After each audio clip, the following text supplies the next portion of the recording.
Hello there, guys, and welcome back to Bright Founders Talk by Temi, an international software development company that designs, builds, and delivers software for sustainable businesses and promising startups. Today, guys, we've got with us Katherine Sizov, CEO and co-founder of Strela. Katherine, hello. Did I pronounce the surname correct there? Yeah, absolutely. Yeah. Boom. First one done. Perfect. Cool. So, Katherine, what we're going to do just before we get started, I want to dive straight into the world of Strela. So give us just kind of a small kind of brief description of what it is you do at Strela. Yeah. So at Strela, we predict the shelf life of produce, so fruits and vegetables, and then we use that information to make smarter decisions about what to do with your perishable inventory all across the supply chain. Nice. I saw some statistics you've got there on your website as well. So 1/3 of food that is on the shelf, but correct me if I say this wrong. So 1/3 of the food that is on the shelf is already wasted before it's consumed. Some kind of statistics like that, which is crazy statistics. Yeah, that's a crazy amount of waste. Okay, I want to know a little bit more about you before we go straight into the world of Strela. So tell me, was this a plan all from the beginning? Is this something you wanted to do from the beginning? How did you come up with the idea of Strela? Yeah, it was certainly something I was considering, but I was mostly on track to go to graduate school. So I was studying biology, namely neuroscience, while in university. But something about kind of pursuing an 8-year-long PhD and continuing work behind a lab bench wasn't really striking my fancy. So I started thinking about other things that interested me and stumbled across that crazy statistic that 40% of food is wasted before it's consumed. And at that point, I decided that I was going to skip class, go to grocery stores and farms, and figure out why that's happening. Absolutely. Absolutely. Tell me, what was your kind of goal when you were a little girl? What was your goal? What was your aim to be? What was that kind of wish? I want to be this person when I'm older. What was it? I wanted to be an astronaut when I was, yeah. Wow. I like the combination of like I feel like I'm a pretty physical person. Like I've done sports all my life. I love, hiking and just swimming and moving in general. But I also like combining that with intellectual exercises. And so I thought that astronaut was like the most perfect blend of those things as a child. But I quickly realized that at 6 foot tall, I don't really fit into most military planes and not really rocket ships either. Very interesting. We're going to get into some of the obviously challenges as well. You said there that you're very active, and I can imagine as a CEO, co-founder, you have a lot of the time sitting behind a desk, which could be a challenge for someone so active as well. But we'll get back into that a little bit later. Tell me, what does Strela specifically do? How does it assist businesses? Yeah, so I'll give you an example. So fun fact, an apple in a grocery store can be over a year old, and especially in the United States. And it's because the American supply of apples are domestic, meaning that whenever you go to the orchard with your friends and family to pick fruit, that's when all the fruit is coming off the trees. So apples can be stored for up to a year in these giant storage rooms. And a supplier has hundreds of these storage rooms, each filled with millions of apples. And the problem is that they are trying to make a decision about which apples to send to the grocery store first, but they don't always have a perfect picture of maturity. So they don't know which room has the ripest apple. And so they rely on a lot of imperfect data, and oftentimes even just the fact that they're fourth, fifth, sometimes 11th generation growers to understand their fruit and send it down the chain. So instead of doing that, what we do is we put a sensor inside these rooms. And what that sensor does is it measures gases that the apples emit as they're ripening. Basically, those gases act as a communication mechanism between each other. And by intercepting these communications, we can tell how ripe the apple is. And so instead of guessing, we can basically give a supplier 2 months of heads up that the apples in this particular room are going to start changing in quality. And that gives them plenty of time to send it down the supply chain before it goes bad. Wow. So that's one example of what we do. We also work in bananas. We're expanding to other commodities and other supply chain segments as well. Like what happens when that apple gets to the grocery store? What does a retailer do with it? So you're currently working with apples, bananas. Are you looking to go out more kind of expand out to all kind of foods? How will that work? The challenges that come with that will be different kind of gases, I can imagine, for each kind of food. Yeah, so 30% of the produce waste is generated by 10 commodities, all of which are directly addressable with our existing technology. But not only do we go across commodities, we also go to different supply chain segments. So, for example, once a supplier has taken all of their apples out of those rooms that they're storing them in, they give them to the retailer, and then the retailer receives a black box of perishable product. The whole food supply chain is kind of a giant game of hot potato that's being played with perishable things, which is not a great system. And so we can kind of help every person along the way and act as like a guardian angel, if you will, of the produce or the apple as it's moving down the chain. And what is the biggest goal here? So is the biggest goal to be able to provide customers with the fresh kind of produce? Or is it to save money is it to save money, basically? What is the goal here? Is it quality or kind of taste, if that makes sense? It's both. So it's reducing food waste, first and foremost, and then it's improving quality. And those two things go hand in hand because imagine like you could always supply the most perfect apples if you threw away most of them, right? Mm-hmm. So you can have perfect quality if you throw a lot away. What we're trying to do is we're trying to eliminate the food waste while improving the quality. So basically, optimizing the food supply chain. So tell me, how did this idea come about? Because obviously this is a hell of a different kind of avenue to being an astronaut. Yeah. So you were looking about going into going into grad school in order to do biochemics, I guess. Yeah. So how did the idea come about to focus on food and consumption and waste? Where did that come from? Yeah, I like food. I think when I read about the stat that 40% of food was wasted before it was consumed, that was swiftly followed by a wave of guilt because I realized that I was one of those consumers that took it for granted, that I could go to the grocery store at any point during the day and have a beautiful selection of fresh products year round. And I had no idea where any of this came from. And so I think it really piqued my interest. I think in general, food is such an interesting industry because to me, it's kind of a universal language. You know, no matter whether you speak English or Russian or French, everyone can kind of share a bond through food. And so that's one of the things I really enjoy. Everyone can commiserate when I bring up the fact that when you go to the grocery store, the avocados are either way too hard or way too sweet. Absolutely. So yeah, I think I really like that, and it's a big problem. You know, as a startup founder, I wanted to work on something that had that double bottom line impact. So you know, seeking something for profitability's sake wasn't quite enough for me. I was hoping to work on something that had a positive impact in the future of us, hopefully. Absolutely. You know, I always find that's one of the biggest things about startup companies. A lot of the founders of startup companies are doing it for an impact they want to have on the world for the better. Tell me here, so started 5 years ago. What was the original MVP? Let's go right back to the beginning. How did it look? It was actually pretty much the same. We didn't pivot a crazy amount in 5 years. We've just like kind of added to our existing product. So I mean, it was very ugly. We went to Home Depot and bought things, and there was a lot of like putting things together in undergraduate labs and things like that. But fundamentally, the concept was the same. Can we measure these kind of hidden communications between fruits and vegetables?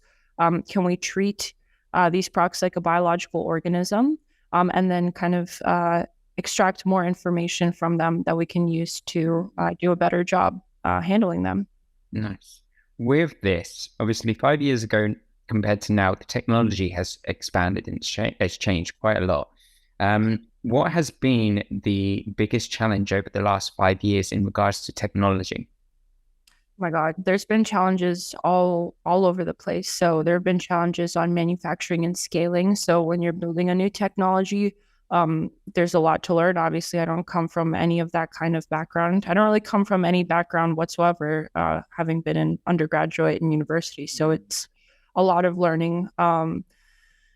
hiring people who have more technical experience than you and learning how to manage that is also a big challenge. Even just, experimentation, day-to-day experimentation, how to set up a proper, solid, robust experiment that yields an answer so that you can move in a certain direction. So every piece of it has been challenging, but I think that's what I was looking for when I started this company. Absolutely. Absolutely. If you have to pick a year then, so out of the 5 years you've been doing it, I think it's since 2018, isn't it? What has been the most challenging year? I mean, most of the time people say the COVID year. What was it for you? I think probably last year, post Series A. I think for a number of reasons. First of all, obviously, like after you raise a round, there's this expectation that you're going to grow in a non-linear way, in by orders of magnitude. And so that's always challenging. I think also, honestly, when I was doing this kind of by myself or even with a few folks out of college, that's kind of one game because you're used to the ramen diet. They're used to the ramen diet. It's kind of like a fuck it, we'll try and see what happens. When you start employing people with kids and mortgages and lives, even at like a slightly bigger scale, it becomes a lot more pressure to perform. And so I think that for me was one of the more challenging years for sure. Interesting. Okay. You mentioned there, obviously, it was a lot more when you're doing it, when you're going at it alone. Is it very different to the kind of game when you've got your co-founder and your team as well? When did your co-founder come along with you then? Was it right at the beginning that you had your co-founder with you? And how did you find each other? Yeah, I was about a year or so deep into it. I kind of had my little MVP. We met each other at a networking event for founders. It was most of the time when I say, an apple can be over a year old, people are like, wow, it's so interesting. I never even knew. But he said, oh, I know those guys. Like I used to work with them at my prior jobs. And then I was still in university at the time and I had an exam and I remember texting him. He was working on a different thing. And I said, hey, I have an exam. Would you mind flying to Washington State, like 5-hour flight to go help install some devices? Would you do me a favor? And he was like, yeah, sure, I'll do it. And he did do it, and he did an amazing job. He did better than I did with my own customers. And so at that point, we decided, well, let's try working together, and we've been working together since.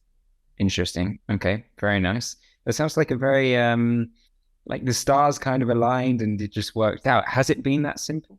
The way that I look at it is like if you're moving at a certain speed, things will inevitably happen.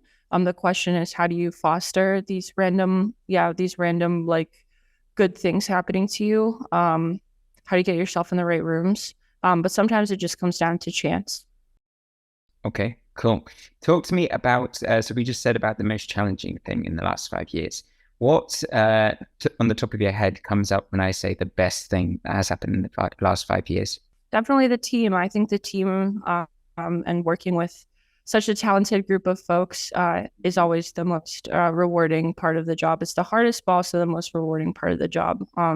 Every single one of my team members is an exceptional person. I look at us as like, we're going on one of those ancient Greek journeys, kind of like Odysseus, all together in a giant boat. And every single one of my team has like some unique skill that can help us like chop off a Medusa's head or something like that. So it's definitely the team. Katherine, how did you learn to be a leader then here? So obviously you came out of your BA, as we call it in England. How did you learn? Because they don't teach leadership qualities at all at university, at college. How was it something you were born with, or is it something that you just learn on the job? Something I learned on the job. I think we're all born more or less the same, which is to say nothing. And then obviously our experiences shape us. I think I hired and I continue to hire people who are talented, like I said, and autonomous. So a lot of the leadership element is they help me, so just basically acknowledging the fact that I am still learning and that I'm relying on my team to also learn from. Okay, so talking about leadership here, I have a lot of people on our program, and I've had many visitors and speakers now. And very, very rarely do I get a female CEO and co-founder coming on the show. What is with this lack of CEO females and co-founders in the industry, in the tech industry? What is this about? Is it a thing, or is it just something that I've unfortunately encountered not enough females on the show? No, it's definitely a thing. I think the statistics are pretty harrowing. I don't remember the exact ones, but there are definitely very few and far between female tech CEOs, and then also VC-backed female-founded companies. I don't know. I think part of it is culture, right? Like people are coming out with all sorts of studies around like what girls are taught versus what boys are taught culturally, and how that affects their outcomes in the future. I think I grew up with a very technical parent. My dad is kind of a mechanical engineer, electrical engineer. He does all kinds of engineering. He likes to build stuff. He operated a small business. And so I think I kind of grew up around that. And so that's where it came from. But yeah, certainly would love to see more female founders and more women in ag too, because I also work in agriculture, which tends to be very homogenous, very specific age group, and specific gender. So, but I think I'm an optimist, so I have high hopes for the future. Mm-hmm. What could be the bit of advice that you could give any of our female listeners, female CEOs as well, listening to this or ready to become CEOs, wanting to take that step? What would you give them? I would say, yeah, it's definitely like it can be challenging. Like I've certainly had my share of experiences that one probably shouldn't have, hopefully. But I would say if any attention is put on you, take it as a time to pitch. So no matter why someone is talking to you or what their motives may be, you know what, they're listening. So that's a good time to sell them something. And the way that I look at it is, if someone uses my technology or my services in a way that benefits their business, and if they were skeptics at first or coming to it from the wrong direction at first, but then I can kind of turn that around by demonstrating the value of what I'm doing. I think it's a win-win overall. I also think there's a ton of really supportive people out there. Like I have such an amazing group of mentors. And so I think you can totally find people who will support you, cheer you on, finance you, all these different things. So I think just finding yourself a very solid support group is really important as well. Absolutely. You can always find your cheerleaders to cheer you on, can't you? So you said there, obviously, that you've had your fair share of situations which you don't want anyone else to have. So was that more at the beginning of the process, or is that still to this day? Is it becoming better, or was it really something that's continuing? No, I think it happens. I think it's more like there's like 1% of shitty people out there. And so you sometimes stumble across them like we all do. I've like early on, I had like investors who would tell me, I'll give you a term sheet if you go on a date with my son. I've had like, kind of weird propositions during business meetings. I've had people ask me about my, like opinions on abortion when I'm at a sales meeting and things like that.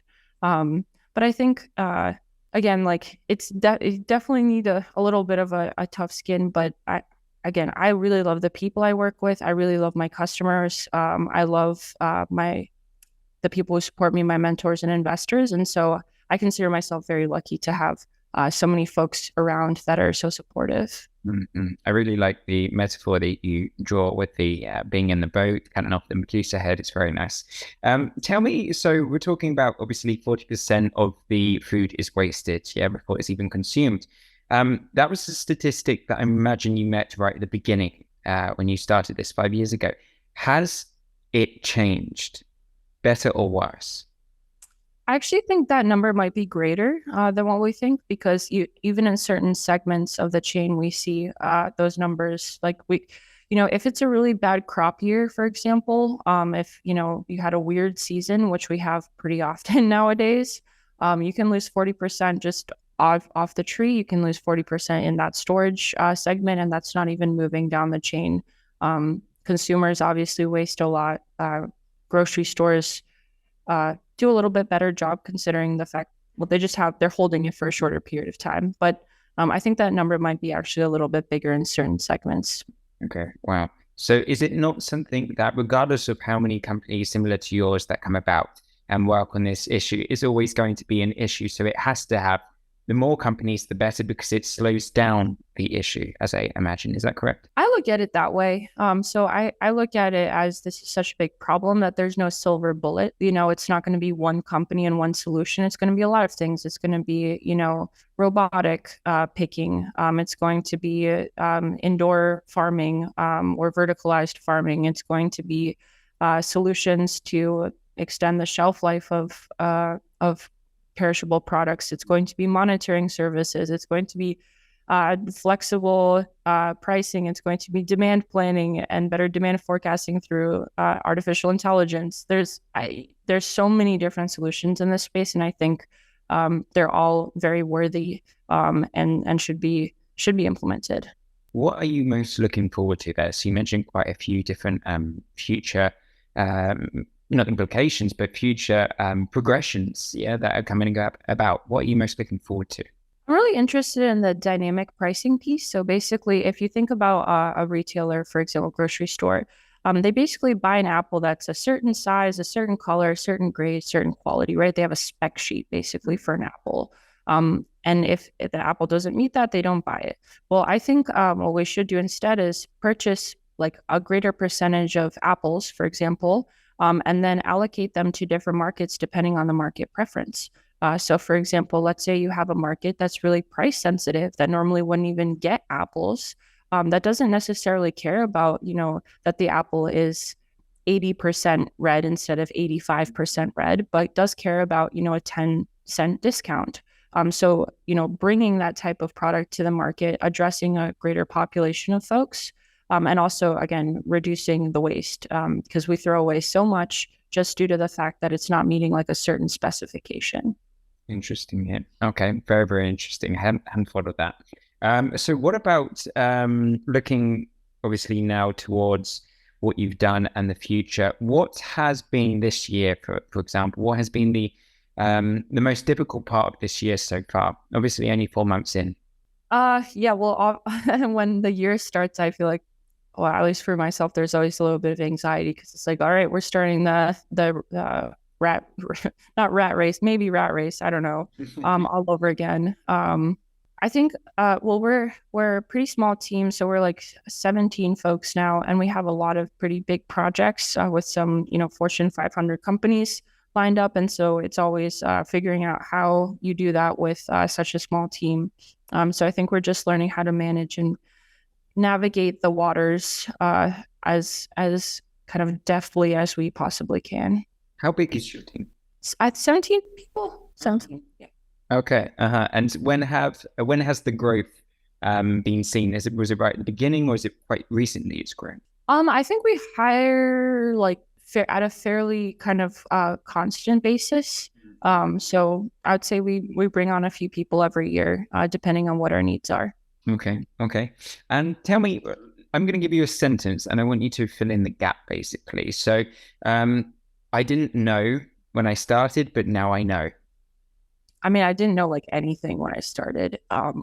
So that's definitely, I'm going to answer this in a not as straightforward manner. I think something that I've been thinking about lately is, on one hand, the idea and concept remained very much the same. So, I kind of followed my intuition a lot at the beginning and didn't really have a sense of where I was going exactly. But things have kind of stayed on course.